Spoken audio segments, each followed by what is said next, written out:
वर्तमान जहाँ बड़ खबर आसी पहुंची कोरापुट जयपुर रे टाटा पावर मनमानी विरोध रे कैंसर आक्रांत महिला आत्महत्या उद्यम।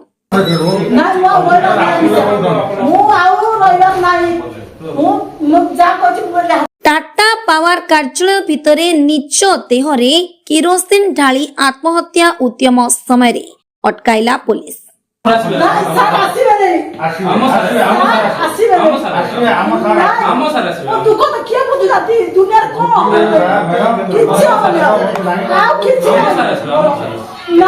महिला जनक हेउछंती संयुक्ता साहू। महिला अभियोग अनुसार बिना अनुमति रे टाटा पावर तांको घर कैंपस भितरे 33 केबी विद्युत पोल पकाइछि।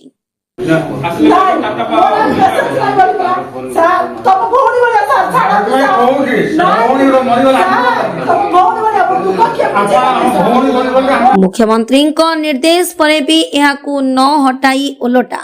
1,20,000 टंका बिल पठाई टाटा पावर।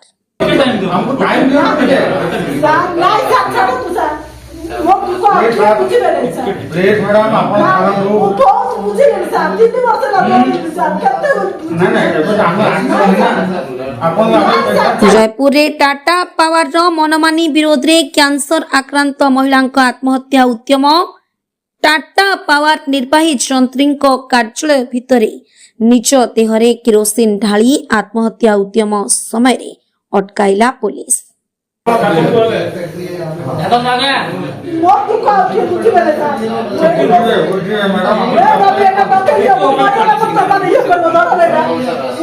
महिला जनक हेउछंती संयुक्ता साहू। महिला अभियोग अनुसार बिना अनुमति रे टाटा पावर तांको घर कैंपस भितरे 33 केबी विद्युत खुंट पकाइछि। एने से जिलापाल मिलित जन शुणाणी रे अभियोग करथिले किंतु सुफल मिलानी। शेष रे सबु आडू निराश हेबा परे मुख्यमंत्री जन शुणाणी रे भी अभियोग करथिले। एने मुख्यमंत्री कार्यालय तरफ विद्युत खुंट हटाइबाकू निर्देश आसीबा परे भी एहाकू न हटाई ओलटा 1,20,000 टंका बिल पठाइछि टाटा पावर। मते एटा देलार मु घर बांधली आर तमर घर हेई नथिला हमें पोल पकई छु बोलछन मोर घर हेई साला पर सर पोल पकई छु एटा कोन मिछ होई जीवो मोर मैप ता कोन मिछ होई जीवो सर सेठी नथिला लाइन ये पोल मोर कथा किए भी सुनना तुम सबुर पाखु दौड़ दौड़ मोर गोड़ छिंडी गलानी आ जीवन रखिबा भी किछि आवश्यक नै मां जो जा करू आज इटी ही सुसाइड करू जा हो लाइन डिपार्टमेंट सेठी मोर अपेक्षा हम एठी मरबाटा ठीक लोक जानो तो गोटे गरीब लोक को एत हैरान करछी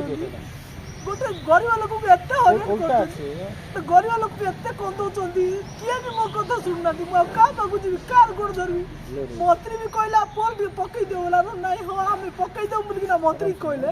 सेटा भी सुनले नहीं कलेक्टर भी कहले हां हमें कर देबली सेटा भी सुनले नहीं मु का पागु जी मोन माजी बाग पकईली मोन माजी कलेक्टर बाग पठेला कलेक्टर को कहला मोर पैसा लागला बोली कि पठे देले मु कार गोड़ धरबी आ बच्ची की दुनिया रही के हम किछि लाभ नहीं हम जा करू आज ठीक करू समस्या आ कोड हम जाई पारिब नै मु भी कैंसर पेशेंट मो मां भी हैंडीकैप लोक मु कोड के बुली पारिब नै जा अब आज एठी समाधान हो मो काउंसिलर भी 10 थर पर आइला मो काउंसिलर को तो भी सुनु नाती खाली सब बेले हमर भूल का तो घर नथिला हम पोल पकैथिलु बोलतो घर को देखा बोले मो मार गोड़ गोटे पूरा सिंच जाई करनी सब के मारुची 300 पाती सब पड़ी जाउची यार प्रतिवाद रे संयुक्ता निज मां सह टाटा पावर कार्यालय रे धारणा देथिले। तेरे एने विभागीय अधिकारी तरफ कौनसी प्रतिश्रुति न मिली पारु संयुक्ता निज देहरे किरोसिन ढाली आत्महत्या उद्यम करथिले। हमरो जयनगर एक नंबर वार्ड कौन है मोर आसी बेले मु जो पाकू एक्जुट इंजीनियर पाकू जय पाकू लाइन पोल गोटे मोर ग्राउंड भीतर पके देचंती मोर छात ऊपर को पडुची सेरा सब छात ऊपर गला को मत करंट शॉक मारची मे मां को किछि के देलानी दी थर खंडे मो कथा मु आसी केते थर कहलिनी मोर पोल घुंचा बोली पोल घुंचो नाती मते खाली एस्टिमेट गोटे दउचंती एस्टिमेट दउचंती तुम 2 लाख बांधो मु 2 लाख टका गोटे कैंसर पेशेंट मो मां गोटे हैंडीकैप लोक मु को डाणी ना बांधी সেটা ବି ଶୁଣୁନାହାନ୍ତି ନାଇଁ ତ ମୋ ଜାଗାରେ ତମେ ଫୋନ କରୁଥିବ ମୁଁ ସେଟା କହିନି ମୋ ଜାଗାରେ ତମେ ପୋଲ ପକେଇଲ କିନ୍ତୁ ହେଲେ ସେଟା ତମର ଘର ନ ହବା ଆଗରୁ ତମର ଘର ନ ହବା ଆଗରୁ ଆମେ ସେ ପୋଲ ଟା ପକେଇ ଦେଇ ପଡିଛି ତମେ ଘର ପଛରେ ବାନ୍ଧିଲ ମୁଁ କହିଲି ନାଇଁ ସାର୍ ମୋ ଘର ସ୍ଲାବ ହେଲା ପରେ ତମେ ପୋଲ ପକେଇଛନ୍ତି ବୋଲେ ମୋ କଥା ଶୁଣୁନାହାନ୍ତି କି କହୁଛନ୍ତି ନାଇଁ ତମେ ମିଛ ଘର ନଥିଲା ସେଠି ଆମେ ପୋଲ ପକେଇଛୁ ମୋ ତାପରେ ମୁଁ ଏବେ ଏଥିରେ ପକେଇଲି ଜନଶୁଣାଣିରେ ପକେଇଲି ଜନଶୁଣାଣିରେ କଲେକ୍ଟର ବି କହିଲା ନାଇଁ ତାଙ୍କ କଥା ଟିକେ ବୁଝେଇବ ନା ଆମେ ବୁଝିବୁ ଏଜୁ ଆଉ ଏକଜୁଟ ଇଞ୍ଜିନିୟର କହିଲେ ଆମେ ବୁଝିବୁ ବୋଲିକିନା କହିଲେ ସେଠି ଆମେ ସମାଧାନ କରିଦେବୁ ମୁଁ ସେଠୁ ଆଇଲା ପରେ ମୋର ଇନକ୍ୱାରି ଗଲେ ଯାଇ ଇନକ୍ୱାରି କରି ଦେଖିକି ଆସିକି ଆମେ କରିବୁ ବୋଲି କହିଲେ ସେମାନେ କଲେନି ନ କଲା ଫେର ମୁଁ କଲେକ୍ଟର ପାଖକୁ ଗଲି କଲେକ୍ଟର ସାର୍ଙ୍କୁ କହିଲି ସାର୍ କହିଲେ ମୁଁ ତ ଆଉ କିଛି କରିପାରିବିନି ଆଉ ମୁଁ ମୋ କିଛି ସାହାଯ୍ୟ କରିପାରିବିନି ମୁଁ 30,000 ଟଙ୍କା ଯଦି ହବ ବୋଲେ ମୁଁ ସାହାଯ୍ୟ କରିବି ମୁଁ ଆଉ ଅଧିକ ସାହାଯ୍ୟ କରିପାରିବିନି ସେଠୁ ଯେମିତି ନ କହିଲେ ମୁଁ ଫେର ଏଠିକି ଆସିଲି ଏଠି ଗୋଟେ ମତେ ଏଷ୍ଟିମେଟ ପେପର ଗୋଟେ ଦେଲେ କଲେକ୍ଟରକୁ ନେଇକି ଦେଇଦିଅ ବୋଲି ମୁଁ କଲେକ୍ଟର ପାଖରେ ଏଷ୍ଟିମେଟ ପେପର ନେଇକି ଦେଲି ସେଠୁ ଆଉ କିଏ ଶୁଣିଲେନି ତାପରେ ମୋହନ ମାଝି ପାଖକୁ ମୁଁ ମୋବାଇଲ ଇଏ କରି ପକେଇଲି ମୋହନ ମାଝି ସାର୍ କହିଲେ ଯେ ଏଠି କଲେକ୍ଟର ପାଖକୁ ପଠେଇଲେ କଲେକ୍ଟର ପାଖରେ ନାଇଁ ତାଙ୍କର ସମାଧାନ ଟିକେ ତମେ ବୁଝ ତମ ପାଖଟା ତମେ ବୁଝିଦିଅ ବୋଲି ତାଙ୍କୁ ଲେଖିକି ଛାଡିଦେଲେ ଏଠି କଣ କଲେ କଲେକ୍ଟର ଅଫିସରେ ତମ ସମାଧାନ 12 ତାରିଖ ଦିନ ହେଇଗଲା ବୋଲିକି ଆମକୁ ମେସେଜ ଗୋଟେ କରିଦେଲେ ଆଉ ଏଷ୍ଟିମେଟ 1,20,000 ଟଙ୍କା ତମେ ବାନ୍ଧବ ସମାଧାନ ତମ 12 ତାରିଖ ହେଇଗଲା ମୁଖ୍ୟମନ୍ତ୍ରୀଙ୍କ କଥା ବି ଶୁଣୁନାହାନ୍ତି 12 ତାରିଖ ଦିନ ତମେ ଇଏ କରିବ ବୋଲି ତମ ସମାଧାନ ହେଇଗଲା ଆମେ ବି ସେଠିକି ଯାଇନୁ ଆମ ସମାଧାନ କେମିତି ହେଲା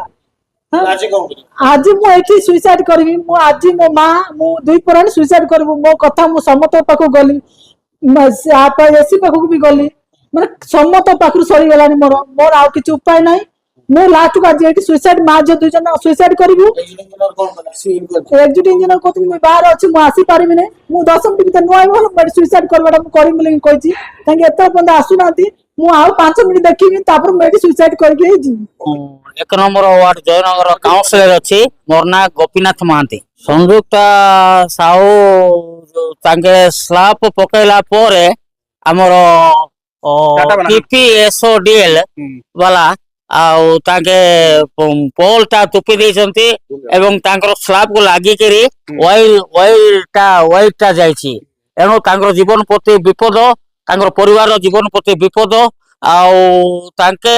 ଆର ବିଷୟରେ ଯେକି କହିଲେ SDO କୁ କହିଲେ ଏକ୍ଜିକ୍ୟୁଟିଭ ଇଞ୍ଜିନିୟର କହିଲେ ସୁପରିଟେଣ୍ଡେଣ୍ଟ ଇଞ୍ଜିନିୟର କହିଲେ ତାଙ୍କ ସହିତ ମଧ୍ୟ ମୁଁ ଯାଇକିରି ଯେକି କହିଲି ଆଉ SDO କୁ କହିଲି ଆଉ ଏକ୍ଜିକ୍ୟୁଟିଭ ଇଞ୍ଜିନିୟର କୁ କହିଲି ଆଉ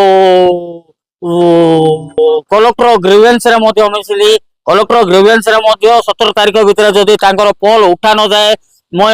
ଅନଶନରେ ବସିବି ବୋଲି ମଧ୍ୟ ମୁଁ ଲିଖିତ ଆକାରରେ କଲେକ୍ଟର ଗ୍ରିଭେନ୍ସ ରେ ଦେଇଥିଲି ଆଜି 17 ତାରିଖ ଆଜି ପର୍ଯ୍ୟନ୍ତ ତାଙ୍କର କାର୍ଯ୍ୟ ହେଲା ନାହିଁ ଆଗରେ 2 ଲକ୍ଷ ଚିଲ୍ଲା ଟଙ୍କା ତାଙ୍କୁ ବାନ୍ଧିବା ପାଇଁ କହିଥିଲେ ଏବେ 1 ଲକ୍ଷ ଚିଲ୍ଲା ଟଙ୍କା ବାନ୍ଧିବା ପାଇଁ ଏବେ କହିଛନ୍ତି ଟୋଟାଲ ସେମାନେ ପୁରା ଗରିବ ବିପିଏଲ ପରିବାରର ଲୋକ ସେମାନେ ବିପିଏଲ ପରିବାରର ଲୋକ ସେମାନେ ଟଙ୍କା ଗୋଟେ ମଧ୍ୟ ଦେବା ପାଇଁ ସକ୍ଷମ ନାହିଁ ସେମାନେ କ୍ୟାନ୍ସର ସେ ଯେ ସଂଯୁକ୍ତା ସାହୁ ସେ କ୍ୟାନ୍ସର ତାଙ୍କର ମା ବିକଳାଙ୍ଗ ଆଉ ତାଙ୍କୁ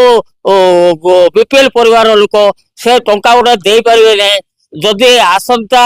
ତାଙ୍କେ ଆଜି ସୁଇସାଇଡ କରିବାକୁ ଆସିଛନ୍ତି ମୁଁ ତାଙ୍କୁ ବୁଝେଇବା ପାଇଁ ଆସିଛି ଆଜି ସୁଇସାଇଡ କରନ୍ତୁ ନାହିଁ 23 ତାରିଖରେ ମୁଁ ଅନଶନ କରିବି ଏହି PPSODL ଅଫିସ ସମ୍ମୁଖରେ ଅନଶନ କରିବି ମୁଁ ସମସ୍ତଙ୍କୁ ଆଜି ନୋଟିସ ଦ୍ୱାରା ସମସ୍ତଙ୍କୁ ମୁଖ୍ୟମନ୍ତ୍ରୀଠୁ ଆରମ୍ଭ କରି ଜିଲ୍ଲାପାଳଠୁ ଆରମ୍ଭ କରି ଉପଜିଲ୍ଲାପାଳଠୁ ଆରମ୍ଭ କରି ବିଧାୟକଠୁ ଆରମ୍ଭ କରି ମୁଖ୍ୟମନ୍ତ୍ରୀ ପର୍ଯ୍ୟନ୍ତ ସମସ୍ତଙ୍କୁ ଆଜି ମୁଁ ପଠେଇଦେବି ଭାଇ ପୋଷ୍ଟ ପଠେଇଦେବି 23 ତାରିଖରେ ମୁଁ ଅନଶନରେ ବସିବି ब्यूरो रिपोर्ट धनुष एक्सप्रेस।